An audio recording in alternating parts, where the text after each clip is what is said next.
Guys, Realme C53 পর এবার Realme launch করতে যাচ্ছে আগস্টের ফার্স্ট উইকে। ফোনটি হচ্ছে Realme C51। দেখতে Realme C53 মতো হলেও এর স্পেক্সে থাকবে বেশ পরিবর্তন।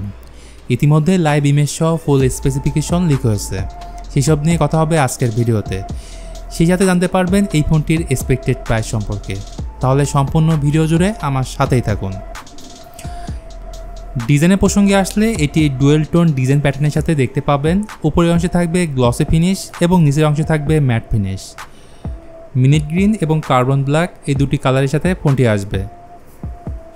আবার ডিসপ্লে নিয়ে বললে এখানে থাকবে 6.7 ইঞ্চির HD+ water drop IPS LCD panel. এখানে রেজুলেশন 720x1600 পিক্সেল। এই ডিসপ্লেতে থাকবে 90 হার্জের রিফ্রেশ রেট। যেহেতু এই ফোনে HD+ ডিসপ্লে থাকবে, সেক্ষেত্রে শার্পনেসে কিছুটা ঘাটতি থাকবে। আর যারা বড় ডিসপ্লে ফোন পছন্দ করেন তাদের জন্য বাড়তি সুবিধা থাকবে। এছাড়া চমৎকার ফিচার হিসেবে থাকবে মিনি ক্যাপসুল। পারফরমেন্স সেকশনে Realme C51 এ থাকবে ইউনিসক T612, যেটি 12 nm ফেব্রিকেশনে বিল্ড করা অক্টোকোর প্রসেসর, যার ক্লক স্পিড হচ্ছে 1.8 GHz। এই সেম প্রসেসর কিন্তু Realme C53-তে ইউজ করা হয়েছে। এই ফোন একটিমাত্র ভেরিয়েন্টের সাথে আসবে 4GB র্যাম এবং 64GB স্টোরেজ। এই ফোনে 2TB পর্যন্ত মেমোরি কার্ড লাগানোর অপশনও থাকবে। গেমিং নিয়ে বললে সাবওয়ে সার্ভার, টেম্পল রান, ক্যান্ডি ক্রাশ এই ধরনের গেমগুলো আপনি ইজিলি স্মুথলিভাবে খেলতে পারবেন। তবে হাই গ্রাফিক্স গেমের ক্ষেত্রে ফ্রেম ড্রপ বা ল্যাগ থাকবে, এটা কিন্তু স্বাভাবিক। এখানে ভালো বিষয় হচ্ছে র্যাম হিসেবে থাকবে LPDDR4X এবং স্টোরেজ টাইপ থাকবে UFS 2.1। ক্যামেরা প্রসঙ্গে আসলে এই ফোনে থাকবে পেছনের dual camera setup. Main camera 50 megapixel, এর সাথে 8 মেগাপিক্সেলের আল্ট্রা ওয়াইড সেন্সর থাকবে, যেটি খুবই ভালো একটি বিষয়, যেখানে Realme C53-তে আল্ট্রা ওয়াইড সেন্সর দেওয়া হয়নি। আর সেলফি ক্যামেরা হিসেবে থাকবে 5 মেগাপিক্সেলের সেলফি ক্যামেরা। রিয়ার ক্যামেরা দিয়ে 1080p 30fps এ ভিডিও রেকর্ড করা যাবে।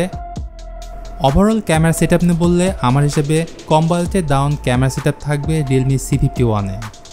হ্যাঁ, সেলফি ক্যামেরার দিক থেকে এই ফোনটি অনেকটাই উইক। মূলত কস্ট কাটিংয়ের জন্য এই ফোনে সেলফি ক্যামেরাটি কম দেওয়া হয়েছে। সফটওয়্যার হিসেবে Realme C51-এ থাকবে out of the box Realme UI T Edition based on Android 13।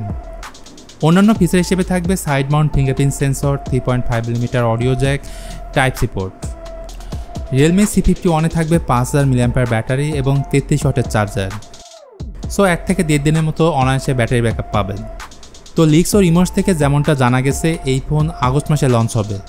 তবে আমার হিসেবে এই ফোন আগস্ট মাসের ফার্স্ট উইকে লঞ্চ হতে পারে এবং এর স্টার্টিং প্রাইস হতে পারে 8000 ইন্ডিয়ান রুপি, যেটি বাংলা টাকায় কনভার্ট করলে দাঁড়ায় 12000 টাকা। তো এই ছিল আমাদের আজকের ভিডিও Realme C51-কে নিয়ে। ভিডিওটি ভালো লাগলে please hit the like button, share করতে পারেন আপনার বন্ধুদের সাথে। আজকের মতো আমি মিথুন এখানে বিদায় নিচ্ছি। দেখা হবে পরবর্তী ভিডিওতে।